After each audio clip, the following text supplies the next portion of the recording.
Hello, welcome back to my channel. আশা করি সবাই ভালো আছেন, আমিও ভালো আছি। মার্কেটের যে সিচুয়েশন এই মুহূর্তে যেটা বোঝা যাচ্ছে সেক্ষেত্রে কিন্তু বিটকয়েন গত 24 ঘন্টায় 1.24% ডাম্প, ইথিরিয়াম 2.78% ডাম্প। এখন কথা এখানে হচ্ছে যে বিটকয়েন যখন 1% বা 2% ডাম্প করে সেক্ষেত্রে অলস কয়েন বা মিমস কয়েনগুলো কিন্তু বেশি পরিমাণে ডাম্প করে। এই জায়গায় দেখুন, এখানে মোটামুটি যে জায়গায় বিটকয়েন 1.26 বা 1.50% ডাম্পে আছে সেক্ষেত্রে আপনি ইথিরিয়ামের ক্ষেত্রে দেখুন এখানে almost 3% dump, XRP almost 6% dump, Solana dump, BNB dump. So এই জায়গায় যদি আমরা দেখি এখানে আমরা লক্ষ্য করি যে বিটকয়েনের পরিবর্তে যে অল্টস কয়েনের ডাম্পগুলো হয়েছে গত 24 ঘন্টায়, সেক্ষেত্রে আমরা দেখতে পারবো 5%, 3%, 6%, 10% এরকম কিন্তু আছে। এটা হয়েই থাকে। এখন সবচেয়ে যেই বেশি সমস্যাটা, সেখানে সমস্যাটা হচ্ছে আমাদের ম্যাক্সিমামের পোর্টফোলিও থাকে অল্টস কয়েনগুলা। সে কারণে আমাদের মধ্যে সবচেয়ে বেশি হতাশাটা কাজ করে যে এখান থেকে মার্কেট কি নিচের দিকে চলে যাচ্ছে, বা এখান থেকে মার্কেট কতটুকু নিচে যাবে, এর আগে আমরা সেল করে বের হব নাকি। আমি টেলিগ্রাম চ্যানেলে আমি সকালের দিকে একটা পোস্ট করি যে মার্কেট কারেকশন নিচ্ছে, এবং আমি সন্ধ্যার দিকে একটা পোস্ট করি যে পোস্টে আমি লিখছিলাম যে হ্যাঁ, আপনারা এই মুহূর্তে কিন্তু কেউ ভয়ে সেল করবেন না কোনো কিছু, কারণ সেল করলে মানে আপনার পুরাটাই লস। এখন দেখুন, মার্কেট কারেকশন নিবে এখানে অনেকগুলো রিজন আছে, শুধু একটা রিজন এই জায়গায় আছে তা না। মার্কেট কারেকশন নিচ্ছে অনেকগুলো রিজন আছে। আমি শুধু কয়েকটা কথা বলি। এই জায়গাটাতে দেখুন, যেই জায়গায় যে অলস কয়েনগুলো আছে, যেই অলস কয়েনগুলা গত এক মাসে 100%, 200% পাম্প করছে, সেই অলস কয়েনগুলো কিন্তু কারেকশন নিবে, এটা স্বাভাবিক ব্যাপার। একটা জিনিস চিন্তা করুন, মাথায় রাখুন, যে আমি যদি এক্সআরপির ক্ষেত্রেই বলি, সেক্ষেত্রে যারা এক্সআরপি 50 সেন্টে কিনছে, ঠিক আছে, যারা এক্সআরপি আরো নিচের দিকে কিনছে, তারা যখন দেখতেছে এক্সআরপি $2 বা $2.5 বা $3 কাছাকাছি চলে গেছে, তারা কিন্তু অবশ্যই প্রফিট বুকিং করবে, কারণ তারা এই জায়গাটাতে অনেকদিন ধরে হোল্ডিং এ রাখছে এক্সআরপি। সো তাদের প্রফিট হয়ে গেছে, তারা বের করবে, এটা স্বাভাবিক ব্যাপার। আমি যে জায়গাটা আপনাদেরকে আমি মার্ক করে দিচ্ছি, এই জায়গাগুলাতে 51 সেন্ট, আপনার মনে করেন যে এই জায়গাটাতে মনে করেন 38 সেন্ট, হ্যাঁ। যারা এই জায়গাগুলোতে ইনভেস্ট করছে তারা কিন্তু অলমোস্ট এক একটা এক্সআরপি কয়েনে কিন্তু $2, $2.5 করে লাভ করছে, তারা বের করবে। সো যখন মার্কেটে টাকা বের করবে কোনো ইনভেস্টর বা কোনো বড় হোয়েলস বা বিগ মানি, কাজে মার্কেট তো একটু কারেকশন নেবে, এটা স্বাভাবিক ব্যাপার। ঠিক তদ্রূপ আমি যদি ফ্যান্টমের কথা বলি, ফ্যান্টমে কিন্তু একই। যখন এই ফ্যান্টম আজকে যেমন কার্ডানোর কথা বলি, কার্ডানো যখন খুব নিচের দিকে ছিল, যারা ডিপ বাইং করছে তারা কিন্তু ওই জায়গাটাতে ভালো একটা প্রফিট এখন আছে, তারা কিন্তু মার্কেট থেকে বের হচ্ছে। কিছু কিছু মার্কেট থেকে বের হচ্ছে, কিছু কিছু হচ্ছে না। যাদের ইচ্ছা, যাদের প্রফিট হয়ে গেছে, তারা কিন্তু মার্কেট থেকে বের হচ্ছে। তাদেরকে আপনি আটকায় রাখার মতো বা আমি আটকায় রাখার মতো কেউ না, তারা মার্কেট থেকে বের হবে, এটা স্বাভাবিক ব্যাপার। এবং আমি এই জিনিসটা বারবারই বলি, যখন আপনাদের কোনো জায়গায় পার্সেন্টেজে লাভ হয় 10%, 20%, 30%, 40%, ইভেন 100% লাভ হয়, আপনারা আপনাদের পোর্টফোলিওর টাকা অনুযায়ী আপনারা পার্সেন্টেজ হিসাব করুন, দেখবেন যে ওই জায়গা থেকে আপনারা প্রফিট ভালো করে বের করে নিতে পারতেছেন। এই বিষয়গুলো নিয়ে আরো আমি বক্তব্য দিয়েছিলাম, তো আজকে এই বিষয়গুলো নিয়ে আর কথা বলবো না। এখন চলে আসি যে বিষয়টা কি কি কারণে, আর কি কি কারণে যে মার্কেট কারেকশন নিচ্ছে। দেখুন,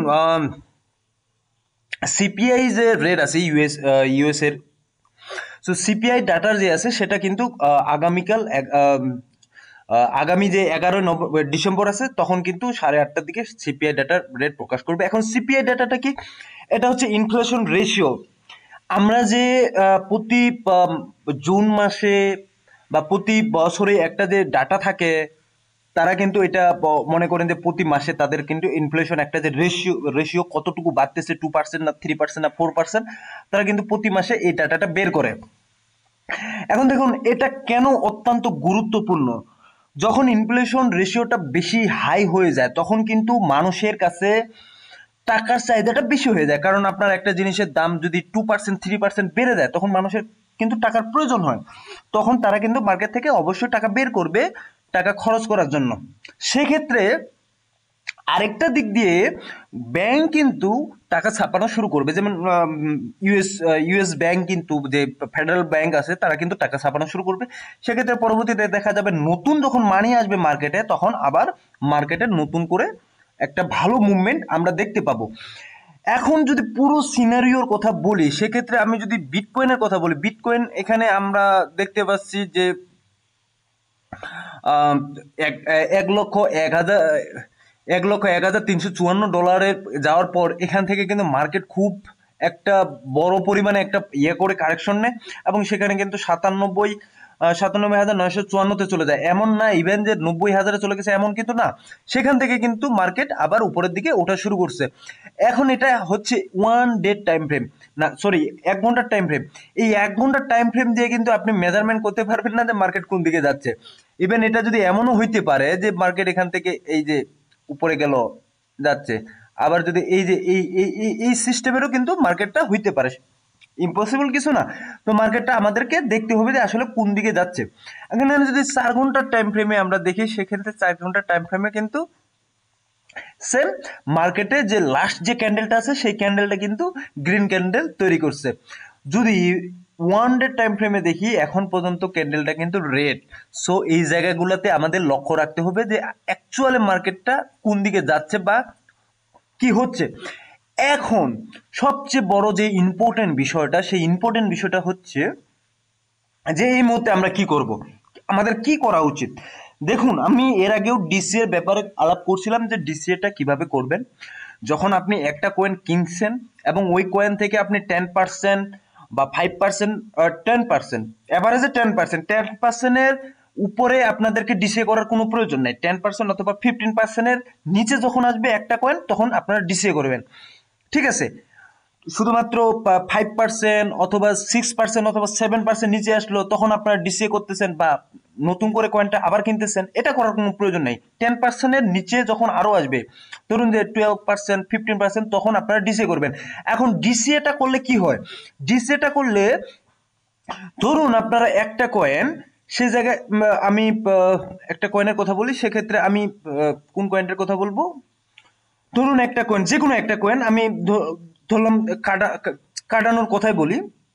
সেক্ষেত্রে কাটানো, ধরুন যে আপনি $1 কিনছেন, $1 কাটানো কেনার পর এই কয়েনটা 20% অথবা আরো নিচের দিকে চলে আসলো, 30% নিচের দিকে চলে আসলো, তখন ওই কয়েনটার কিন্তু ভ্যালু কত হয়ে গেল, 70 সেন্ট বা 80 সেন্ট এরকম হয়ে গেল। দেন ওই টাইমটাতে যদি আপনি আবার কিনেন, ওই কয়েনটাই আবার কিনেন, তখন আপনার যে অ্যাভারেজ কস্টটা থাকে সেটা কিন্তু $1-এর নিচে চলে আসতেছে, এবং যখন মার্কেটে ওই কয়েনটা আবার উপরের দিকে পাম্প করবে, তখন আপনি অন্যান্যদের তুলনায় আগে ওইখান থেকে প্রফিটেবল হবেন এবং ওইখান থেকে প্রফিট বের করতে পারবেন। এবং এটা আমি বারবার বলতেছি, অনেকে অনেকে কিন্তু এই যে ডিসি করার জিনিসটা কেউ করতে চায় না, এবং অনেকে এই বিষয়টাতে বাধাও দেয় যে না, ডিসি করাটা ঠিক না, অমুক না তমুক না, অনেক কিছু। কিন্তু আমি বলবো DCA one of the best solution market থেকে কুইট করার আগে। কিছু কিছু জিনিস আপনি দেখুন, আপনার 10% বা 20% যখন একটা কয়েন দাম করে, সেক্ষেত্রে আমরা কি করি, ফোমো এটা সেলিং করে ফেলি। এখন 10% 20% ওইখানে কিন্তু আপনার যে কয়েনটা আছে সেটা কিন্তু আপনার ওইখান থেকে লজে চলে গেল, আপনি কিন্তু ওই জায়গায় প্রফিটেবল হইতে পারলেন না। এবং আরেকটা বিষয় আমি আলোচনা করি, সেক্ষেত্রে মার্কেটে আপনারা প্রফিট কিভাবে দেখতেছেন। ঠিক আছে, আপনি একটা কয়েনে সোলানাতে, ধরুন সোলানাতে আপনি 120 যখন ছিল, সোলানা $120 ট্রেড করতেছিল, তখন আপনি সোলানা কিনছেন এবং আজকে $250 পর্যন্ত সোলানা টাচ করছে। আপনি শুধুমাত্র পোর্টফোলিওতে টাকাটা দেখতে পাচ্ছেন যে আপনার এটা প্রফিট হয়েছে, বাট ওই টাকাটা যদি আপনি গ্রাফ না করেন বা প্রফিটটা টেকিং না করেন, আপনি শুধুমাত্র দেখবেন যে আপনার প্রফিট হয়েছে, বাট আপনি টেকিং করলেন না, মার্কেট তো নিচের দিকে আসবেই, মার্কেট কারেকশন নিবে, এটা স্বাভাবিক ব্যাপার। মার্কেট যদি কারেকশন না নিত, তাহলে কিন্তু এই মার্কেটে ওইভাবে আসলে সিস্টেমটা হইতো না। এখানে এক্সচেঞ্জের ব্যাপার আছে, এখানে বড় বড় হোলসের ব্যাপার আছে, ঠিক আছে। শুধু মার্কেট উপরের দিকে উঠবে এই চিন্তা ভাবনা করাটাও আসলে বোকামি। সো মার্কেটের এই বিষয়টা বুঝতে পারছেন। যদি ওভারঅল সিচুয়েশন বলি, সেক্ষেত্রে আমি বিটকয়েনের ক্ষেত্রে আমি কিছুই দেখতেছি না। এই মুহূর্তে মার্কেটে যে বিটকয়েনের সেটা আমি কিছু দেখতেছি না, নর্মাল। কারণ এই 99 বা আপনার মনে করেন যে 97 98 মধ্যে ঘোরাঘুরি করতেছে। সো এখান থেকে বড় কিছু একটা চেঞ্জ যতক্ষণ পর্যন্ত না আসে ততক্ষণ পর্যন্ত এখানে কিন্তু কিছু আপনার মনে হয় না যে মানে বেশি প্যানিক হওয়ার কারণ আছে। কারণ এখানে 99 আছে, 98 আছে, 97 আছে, দেন উপরে আপ ডাউন করতেছে। বাট প্যানিকের যে বিষয়টা হচ্ছে সেটা হচ্ছে অলস কয়েনগুলো ডাম্প করতেছে বেশি পরিমাণে। সো আই হোপ আপনারা বিষয়টা বুঝতে পারছেন। আজকে কিছু কয়েন নিয়ে কথা বলতে চাইছিলাম, সকালে একটা চিন্তা করছিলাম যে কিছু কয়েন নিয়ে কথা বলবো, বাট মার্কেটের যে সিচুয়েশন এই মুহূর্তে আসলে কয়েন নিয়ে কথা বলার কোনো আমার মনে হয় না প্রয়োজন আছে।